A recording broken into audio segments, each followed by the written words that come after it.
नमस्कार दोस्तों, मैं advocate Vishnudhari Singh Vishnudhari Singh legal channel में आप सभी सुधी दर्शकों का स्वागत करता हूं। दोस्तों, आज मेरे वीडियो बनाने का टॉपिक है कि शामिलात परिवार में अगर आप अपनी कमाई से कोई संपत्ति खरीदते हैं तो वह भी संपत्ति शामिलात मानी जाएगी। आइए दोस्तों, अब देखते हैं इसी टॉपिक पर कानून क्या कहता है और दोस्तों एपेक्स कोर्ट का जजमेंट क्या कहता है कि किन परिस्थिति में आपके द्वारा खरीदी हुई संपत्ति शामिलात संपत्ति मानी जाएगी और किन परिस्थिति में आपके द्वारा खरीदी गई संपत्ति स्व अर्जित संपत्ति मानी जाएगी।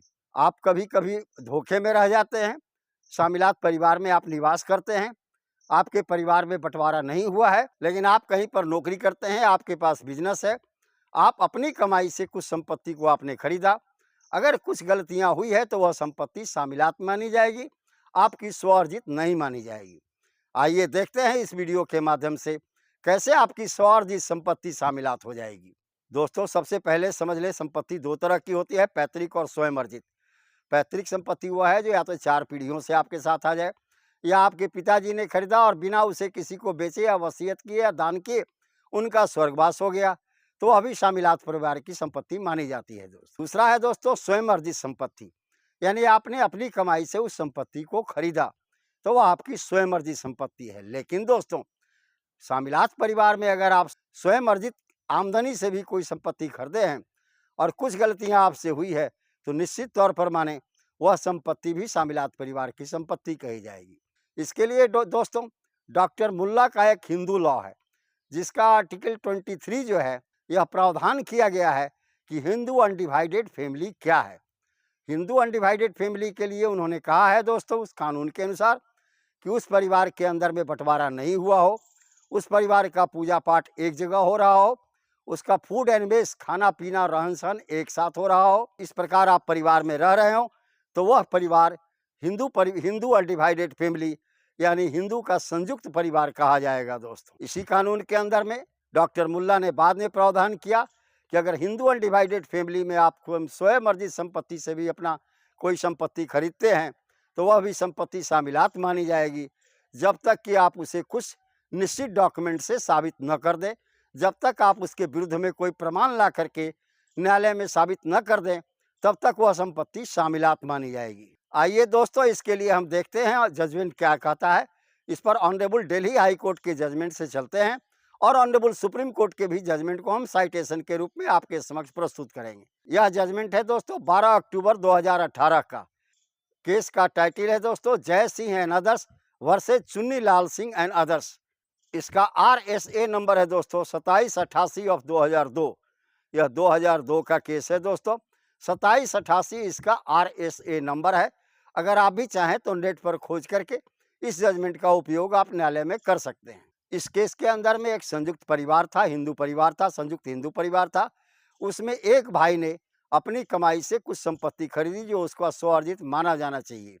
दोस्तों, बाद में चल के वह भाई, जब पिता का देहांत हो गया, तो बाद में चल के वह व्यक्ति जिसने कि उस संपत्ति को खरीदा था, न्यायालय में मुकदमा दायर करता है बंटवारावाद का। उस बंटवारावाद में 3 शेड्यूल बनाए जाते हैं, जिसमें वह व्यक्ति वादी जिसने संपत्ति खरीदा था, उसने कहा कि शेड्यूल A और शेड्यूल B ये दोनों संपत्तियां मेरी स्वअर्जित संपत्ति है। यह शेड्यूल C जो है शामिलात परिवार की संयुक्त संपत्ति है।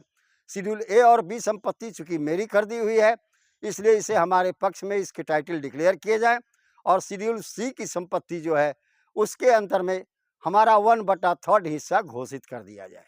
प्रतिवादी उसके 2 भाई बनाए गए थे, जो अन्य 2 भाई था, 3 भाई में 2 भाई। उनका कहना था कि नहीं, शेड्यूल A और शेड्यूल B इन दोनों संपत्ति जो है यह भी संयुक्त परिवार की संपत्ति है, चूंकि यह संयुक्त परिवार के ही आमदनी से खरीदी गई। यानी वादी का कहना कि शेड्यूल A और B हमारी स्वयं अर्जित संपत्ति है, यह गलत है। यह संपत्ति संयुक्त परिवार से उनके नाम पर खरीदी गई थी, यह सही है। यानी शेड्यूल A, B और C तीनों संपत्तियों में 1/3, 1/3 और 1/3 सभी भाइयों का हिस्सा होगा। यह कथन प्रतिवादियों का था। ट्रायल कोर्ट में मुकदमा चला। ट्रायल कोर्ट में वादी ने, वह भाई ने जो कुछ संपत्ति अपने आमदनी से खरीदा था, वह वैलिड डॉक्यूमेंट के द्वारा यह साबित नहीं कर सका, यह जमीन जो मेरे नाम पर खरीदी गई है, यह मेरे आमदनी से ही खरीदी गई है, इसमें संयुक्त परिवार की कोई आमदनी लगी हुई नहीं है। इसके लिए कोई वैलिड डॉक्यूमेंट वो न्यायालय के अंदर में उपस्थित नहीं कर सका।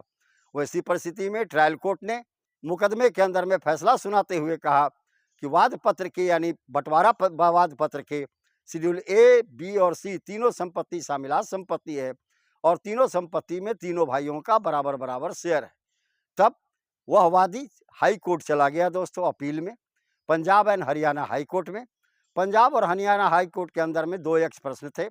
पहला, जिसके नाम पर संपत्ति खरीदी गई थी क्या उसकी स्वार्जित थी या वास्तव में यह हिंदू संयुक्त परिवार की शामिलात संपत्ति थी। इसके लिए पंजाब और हरियाणा हाई कोर्ट ने एक प्रीवियस जजमेंट का हवाला दिया जो जजमेंट ऑनरेबल सुप्रीम कोर्ट के द्वारा पारित किया गया था।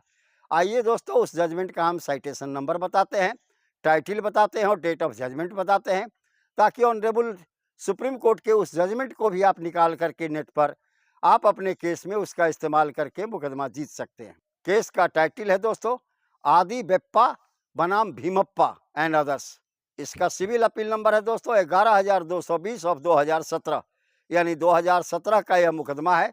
सिविल अपील नंबर है 11,220। आप नेट पर इस नंबर को डाल करके भी इस जजमेंट को डाउनलोड कर सकते हैं। इस केस में ऑनरेबल सुप्रीम कोर्ट ने अपना फैसला सुनाते हुए यह प्रावधान किया था कि अगर कोई व्यक्ति जिसका यह दावा है न्यायालय के अंदर में कि यह संपत्ति मेरे स्वार्जित संपत्ति से खरीदी गई है और मेरे नाम पर खरीदी गई है, मेरी निजी संपत्ति है, तो इसके लिए उस व्यक्ति को जो यह न्यायालय में दावा करता है कि यह मेरी संपत्ति है, संयुक्त परिवार की संपत्ति नहीं है, उस संपत्ति को वैलिड डॉक्यूमेंट से साबित करना होगा।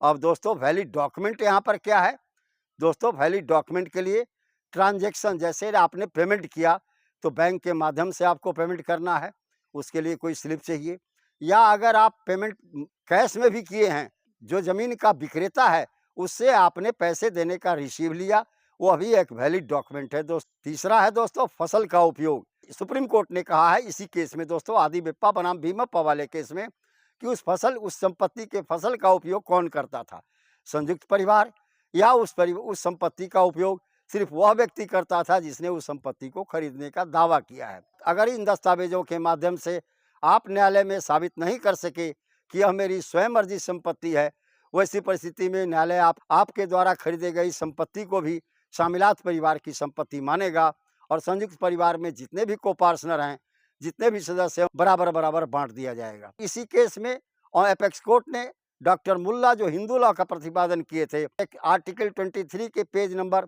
346 और 347 का हवाला देते हुए कहा कि संयुक्त परिवार वह परिवार मानी जाती है जिसके अंदर में पूजा पाठ हो एक साथ, जो परिवार के अंदर में कोई लिखित या कहीं से बंटवारा नहीं हुआ हो, और वह परिवार जिसका फसल का उपयोग सारे परिवार के लोग करते हो। कि अगर कोई व्यक्ति यह साबित कर देता है वैलिड डॉक्यूमेंट के द्वारा कि संपत्ति को खरीदने में उसकी पूंजी लगी थी, उसका निजी कमाई का पैसा लगा था, तब वह संपत्ति उसकी मानी जाएगी।